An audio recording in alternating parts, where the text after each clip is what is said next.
For this tutorial, we'll be using the dice kit PCB supplied by BLUEsat UNSW, as presented here. And now we will solder the battery holder.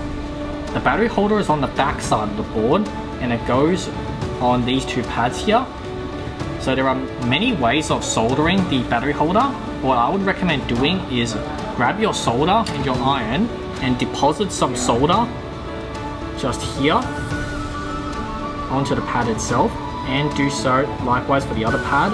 And once the solder has been deposited, then grab your battery holder, place it over the two pads, and simply hold your iron over it. Do likewise for the other side. Make sure that your battery holder is aligned and not off to the side.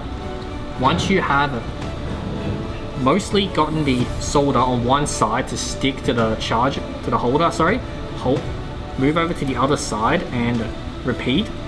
Once the holder is preliminarily attached to the board, we can now grab our solder and add more solder to it. Make sure to press down hard to make sure that no bumps will emerge.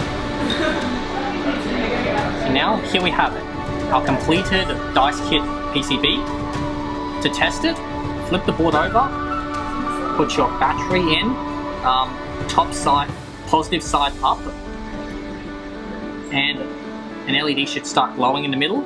To use it, put your thumb over the pad and it should start rolling the dice. To stop rolling the dice, take your thumb away and eventually it will settle on a number.